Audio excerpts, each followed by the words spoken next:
So the first mas'ala then from this is that good and evil are decreed upon the servant, meaning that whatever comes upon a servant of deeds that he does, or calamities that come to him, or good things that befall him, right? So either his own deeds, when we say khair and shar, what do we mean? Khair means deeds that you do yourself, or any goodness that comes to you, right? And evil can mean any evil that you do in your own deeds, or any calamity that comes to you from the qadr of Allah, a calamity, a hardship. Conversely, goodness, some wealth, some fortune, some, right? Khair and shar, all of it is decreed upon a servant. And so all of this is good and evil in relation to the servant, right? This is good and evil in relation to the servant. So for example, if some wealth comes to you, this now to you is good, right? If some harm, if some illness comes to you, this now is evil. It's evil to you, isn't it? Yeah? If you do a righteous deed, you gave an act of charity, this now is good for you, right? Is that correct? And if you committed a sin, a major sin, for example, this now is evil for you, right? So good and evil, what we see good and evil, this is good and evil, all of it is either good or evil in relation to us, right? But as for the action of Allah in decreeing these things upon His servants, right? So Allah's action is the act of decreeing, not the act of doing, right? Right? Allah's action is the act of decreeing upon the servants. So when we speak about Allah's action of decreeing, there is nothing but goodness. All of it is khair. You see that distinction? In relation to the servants, we see things as evil or good, right? So you do a righteous deed, it's good for you. Some good thing comes to you, like, some good behavior from someone, some benevolence, some riches, some wealth, some worldly thing that comes to you is good. That's good in relation to you. Some evil, you do an evil deed, that's evil in relation to you. Or something harmful happens to you, right? A calamity, an illness, a loss of wealth, a loss of whatever, right? This is evil in relation to you. But when it comes to the action of Allah in decreeing all of those things upon a servant, all of that in relation to the action of Allah in decreeing those things is pure goodness, right? There is no evil in the action of Allah. There is no evil in the action of Allah. Even though Allah decreed al-khair and ash-shar, the action of Allah in decreeing goodness and evil, there is no evil in Allah's action. Rather, all of it is wisdom. There is hikmah in the action and goodness in the action of Allah subhanahu wa ta'ala. This is why we have in the supplication, وَالشَّرُّ لَيْسَ إِلَيْكَ وَالشَّرُّ لَيْسَ إِلَيْكَ. Evil does not return back to you. No evil emanates from Allah subhanahu wa ta'ala. In His act of decreeing evil, for example, Iblis and shirk and kufr and murder and all of the other sins and evils that are harmful to society, in Allah decreeing them, there is no evil in Allah's action of decreeing them. Why? Because behind Allah's action there is a far-reaching wisdom, right? There is a goal and an end. And so therefore, Allah is not described, His actions are not described with evil. Rather, all of the actions of Allah are either what? It's only one or two. What is it? It's either adl or fadl. In all of Allah's actions, there is adl and fadl.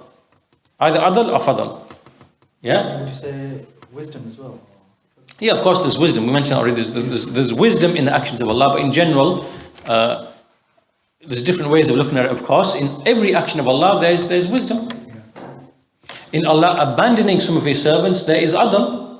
In Allah aiding, giving i'anah to some of His servants, there is fadl.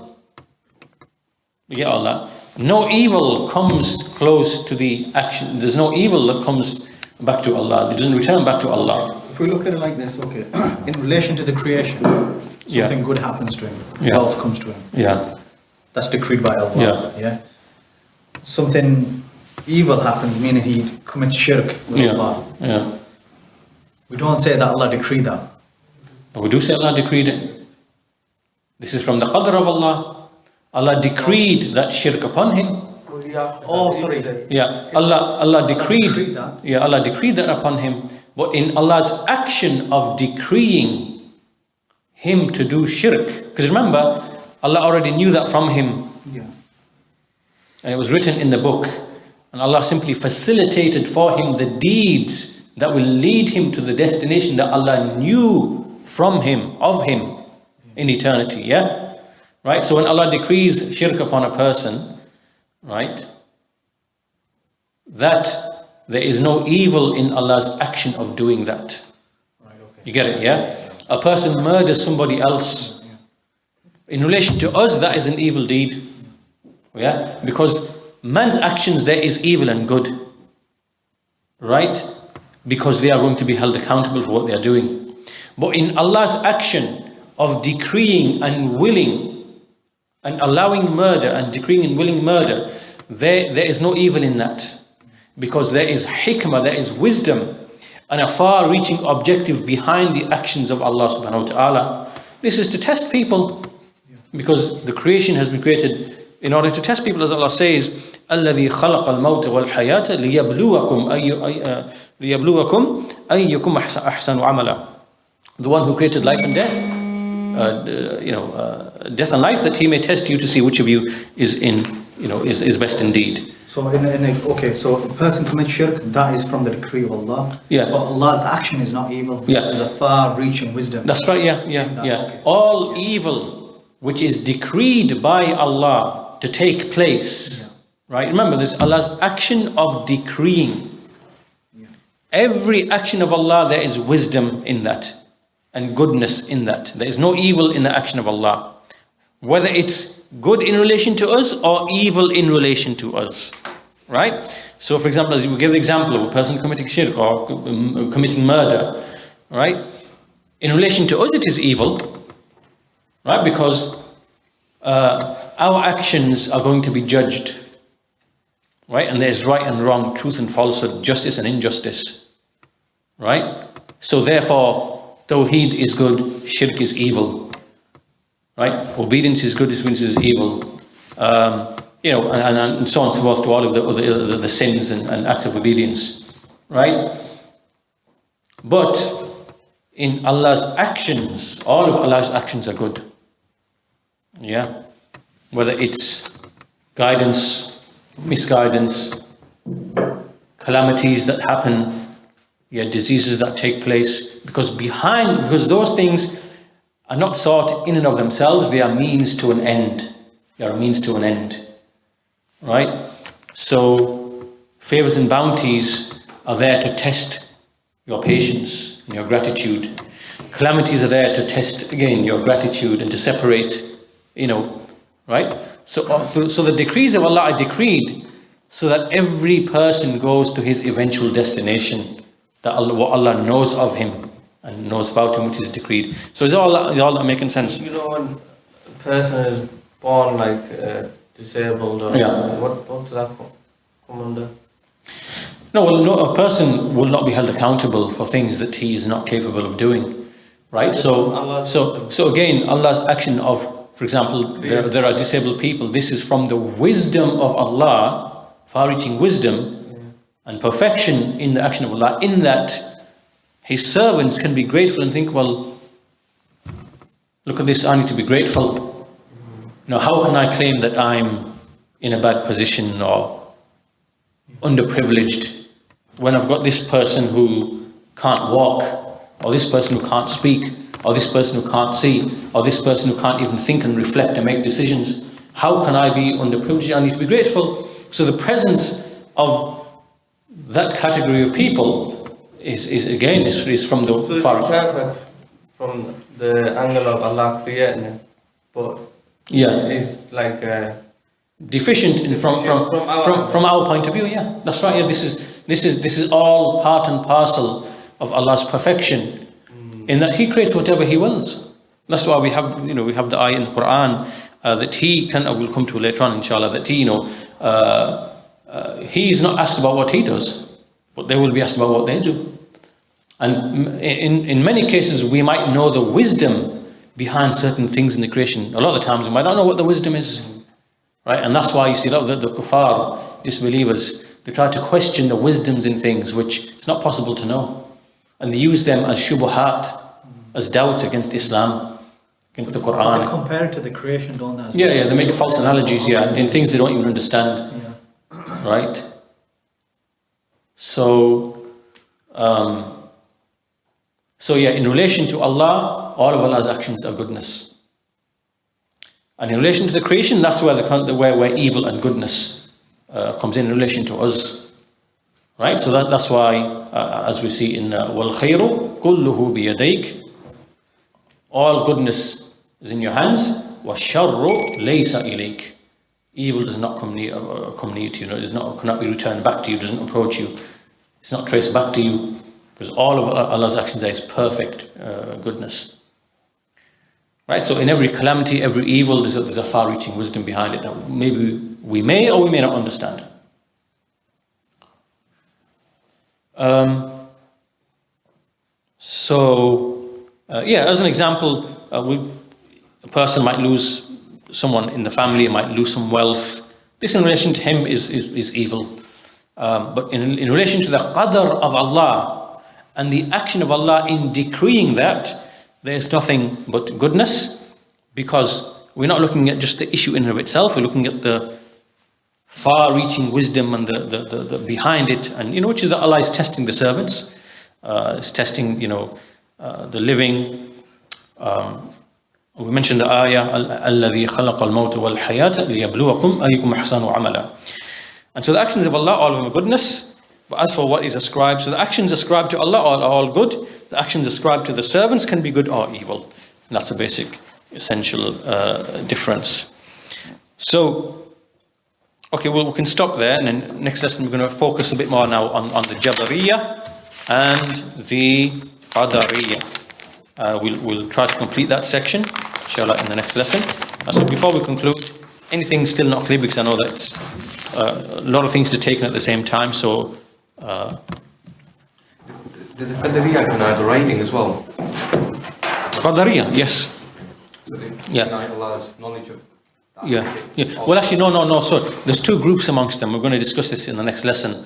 There's two groups. There are those who are the extremists who deny Allah's prior knowledge. Right? They deny Allah's prior knowledge. And so therefore, by necessity, they have to deny the writing as well. Or they have like a certain way of explaining, right? So that's one group, and I'll come back to this in a minute. And second are those who affirm the writing and the ilm, but they say that man actually, he wills and creates his own actions outside of Allah's will and creative power, right? So they agree, yes, Allah knows everything in advance, but man is free to choose his own actions. So Allah does not have any control or power over what man does. You get it, yeah? Right. But coming back to the first issue, there are those who said, well, Allah does not know what happens until after it happens. Right? They're the ones who the scholars declared as disbelievers. At the extreme Qadariyah. Extreme Qadariyah. Now, obviously, they're supposed to have died out, and historically they did die out. But you'll find people today with statements which really, when you think about them, they're really kind of going back to the saying of those people. Now, what's the name of that? Shabir Ali. Shabir Ali. I think it's Canadian, the Shabir Ali, probably wherever. Now, he says something. He says basically that in the book, in the writing, what Allah mentions is just the general principles, right? That if this person was in this circumstance, then he may do this, and this, right? Not that this person will do this, and this. Do you get the difference now? Right?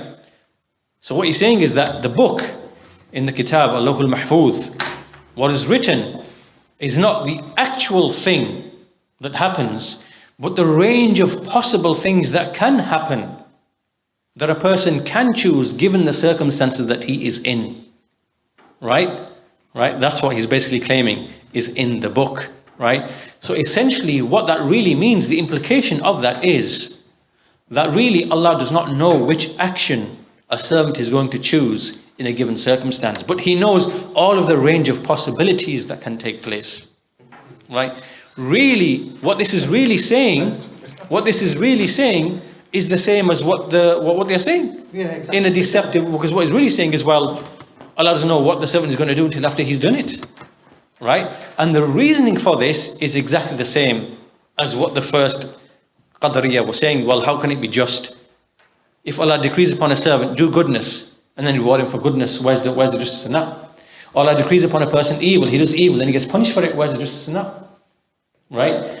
The same shubha is what he's trying to answer by giving this explanation. Right? That's what's in the, and he's doing that when people are raising these questions to him, that, well, how can it be from justice that Allah, decrees upon a servant evil deeds and then, he gets punished? How is that? And this is why he comes with this explanation that, a person is sat there and he has all these ranges of actions he can possibly choose in that given circumstance. That's what's written. And that's what Allah knows. Right? So you can see how it's identical, but just put in a more sophisticated form. Well, that's what they're doing, and they just put it in a deceptive form. Well, that's the same as all of the Ahlul Bidah. Right? When you look at the Khawarij today, it's the same underlying principles of just hidden behind sophistication. Right? And it's not just with the people of Bid'ah, it's the same with the disbelievers and the atheists. Right? It's the same, it's just a much more sophisticated way of saying exactly the same thing. Right? When you get to the crux of what they're saying, it's like this atheist fundamentalists, this Richard Dawkins and Lawrence Krauss and these people, right? If you go right to, if you imagine a pyramid and you turn it the opposite way around, right? So the point is pointing towards the bottom, right? And the point is really the crux of everything, right? It's the weakest point, but it's the crux of everything that all the rest of the weight is actually standing upon, yeah? Right? So at the top you see all of the weight and the sophistication and whatever and all the great, when you get right to the bottom and you get to the weakest point, what is the weakest point that's actually standing upon? Right? And what they are really saying is, they're saying that, and this is literally what they are saying, I'm not making this up, they are saying that from nothing something can come. Yeah. The universe can actually be created from nothing by itself. Right? And then when you see them, well, define what is nothing. They say, well, nothing is something that's very, very simple, right? Contradiction, right? Most people would have the idea of that nothing is like this, but, it's something that's very hard to understand. Do you get it? Nothing and then something in the same sentence, right? Yeah. So the asal of their whole batil religion is founded upon what? Sophistry, making fools of people, making idiots of people, playing with words, right? That universes can come from nothing. But what is nothing? It's something that's very, very, very, and then they start using the word something, right? How can you define nothing? You can't define nothing. Nothing is nothing. Nothing is no thing, right? So really what they're saying is, when you think about the translation, they're trying to say something created itself. That's what they're really trying to say. Nothing is just deception. Right? The nothing they're speaking about is actually something. And then they're saying something created itself. So really what they want you to believe is the same as saying, well, the bottle brought its own existence.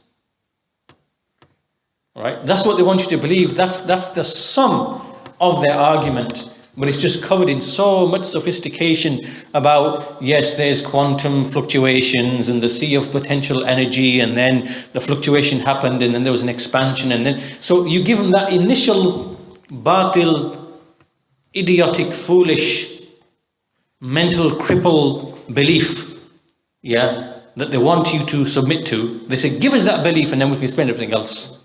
Yeah.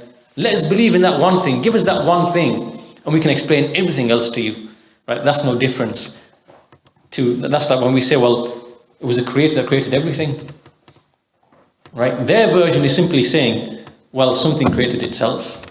Now we put these two things in front of a person in front of a rational thinking person. That's what Allah says in the Quran, أَمْ خُلِقُوا مِنْ غَيْرِ شَيْءٍ أَمْ هُمُ الْخَالِقُونَ أَمْ خَلَقُوا السَّمَاوَاتِ وَالْأَرْضِ. Were they created by nothing? Are they the creators, or did they create the heavens and the earth? You can only put these two scenarios in front of a person. Right? Either something creates something else, or something creates itself. Put those two in front of a rational person, in front of a child, and tell us what the rational is, the correct decision is, and then that becomes clear, right? So the whole sophistry is built upon that one thing. Everything else, Big Bang, expansion, cosmic evolution, geological evolution, Darwinian evolution, till you get to where we are now. Everything rests upon that batil, that foolish, idiotic nonsense they want you to believe. Well, all that's just concealed and hidden, and what we have is a sophisticated science, at the top. So, in a similar way that we are speaking about the people of bid'ah, that there's nothing new.